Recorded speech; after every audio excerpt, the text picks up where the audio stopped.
Hi, this is just a quick follow-up, actually 13 suggestions for Magidei Shir who say, well, I'm not just giving a shir in front of a live audience, I'm recording it, so I really can't do many of the strategies you mentioned. And I think you can, and I have several suggestions for those of you who have your Shiurim posted on media such as TorahAnytime.com or Facebook or otherwise. And I think many of the strategies we mentioned can be employed to some degree. So the first suggestion I have, of course, when you give any shir, Sof Ma'aseh Machshav Tchila, you have to set a goal for yourself. What do you want people to leave with? As any good Magid shir has that in mind. What do you want people to leave with? A general idea, specific information. That's very, very important to keep in mind, and then to ensure at the end they've left with that information. Secondly, give your citations slowly. Very often you may mention a Maimer Chazal, you may mention a siman in your Adeya, or a daf, or even a pasuk, and you give the source very, very quickly. Give the source slowly, because if people are going to play this back, they want to have that source readily available. So, and very often, Magidei Shir don't give sources at all. Very important to give a source. Third suggestion is when saying the psukim. And now I've done this as well many times. I speak in English clearly and slowly, and then suddenly when I get to a pasuk or I read a shach, I go and many of the people listening online or otherwise may not have the facility you have with the Hebrew sources. So if you listen to a number of shiurim, as I have, you find many Magidei Shir tend to speed up when they are reading from a source. And of course, give the citation, Perek Chav Beis, Pasuk Zayin, slowly. A fourth suggestion is the Magid Shir poses a question and then quickly answers the question. Rather, I suggest that you incorporate the concept of wait time, which we discussed in my previous talks. That is, even though you are recording this, pause for a moment, and that will give people listening to the shir, either in person or later online, a chance to think, and perhaps you will more likely engage them by having them think about the question rather than answering it very quickly. Fifth suggestion: remember that when you give a shir live, it's going to be posted on social media, and it's likely to be posted. And you may have many more listeners online than you have in person. And you got to keep in mind that, for example, when somebody in your live audience asks a question, the person online listening to the audio or visual or video can't hear the question. Repeat the question. Keep in mind the people who will be listening to your shir online who are not now present. Sixth suggestion: as you go from vort to vort, idea to idea, pause after each major idea and give a medial summary.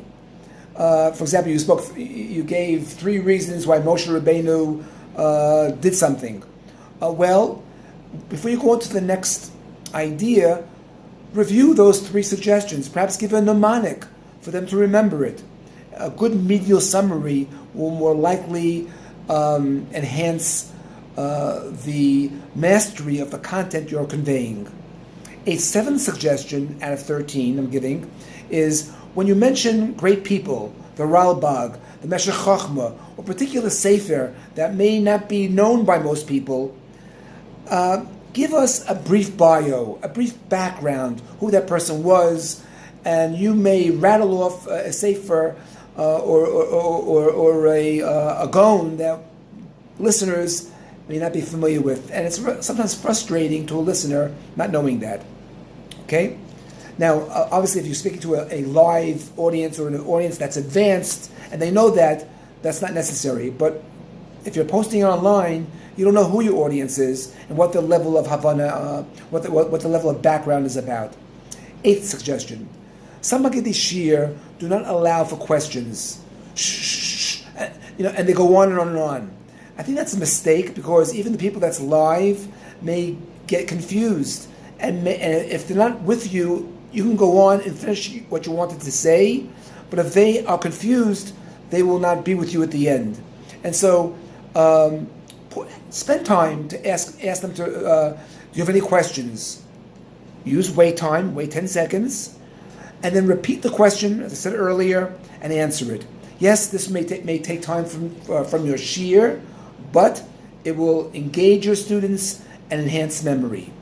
Ninth suggestion. At the end of a shiur, we tend to speak quickly because we see we're running out of time and we're trying to cover the material. What's the purpose of covering something that's not understood?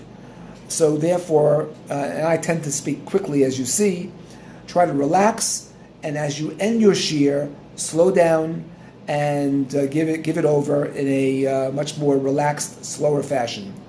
10th suggestion. End the shiur early. If you know you have 45 minutes, end it after 41 minutes. Allow 4 minutes for perhaps a parent share, a small chevrusa, for them to pose a question or an inyan that they were confused about, that they can then ask you, that you will then repeat for the online people listening to your shiur afterwards, and then answer. Okay. Don't always end at the very last second. Allow time for feedback, questions. 11th suggestion. This is a second shiur in a series of 5. Before you go on to begin the second shiur, give a review of the first shiur. Now that's something I did not do in my 5-part talk, 3-part talk, 3 parts 1, 2, and 3, A, B, and C, but something that you should do to give a summary, because some people may have forgotten what you covered in the previous shiur. 12th suggestion. Say there's a halacha shiur, you're getting a halacha shiur, and you're dealing with hilchas kibbud v'aim, hilchas treifus, hilchas bas v'chalav, and you provide various shitas, and then you or machlokasim, and then you say, what's the nafkamina? Rather than answer it, pause. Let them tell you the nafkamina. For the audience online, let them think about it first. Again, rather than rushing and covering it, engage them by encouraging them to think, and then give or if it's a live audience, ask them to give you the nafkamina. Yes, you're engaging them. The audio is recording, so what? You'll more likely engage your audience both live and those who listen to you online later on. Okay. And the last suggestion, number 13, is when you give a shiur and the shiur is going to be posted online, the people online may have questions. They're your talmidim as well. And there may be many, many more of them than there was present. And with today's social media, it's very likely there'll be numerous.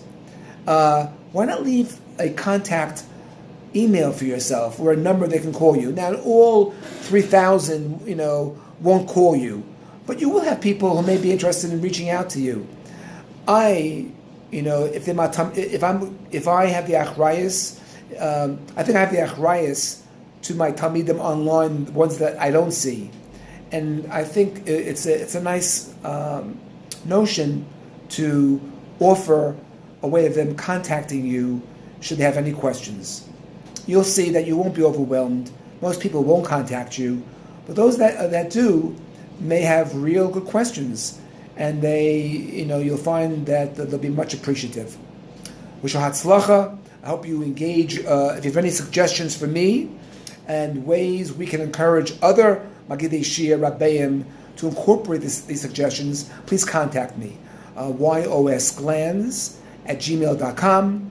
My number here in Israel is 052-735-0979, 052-735-0979, and my American line number is 718-880-6702. I hope I slowed down at the end, but I wish you tremendous hatzlacha. Yeshikoach.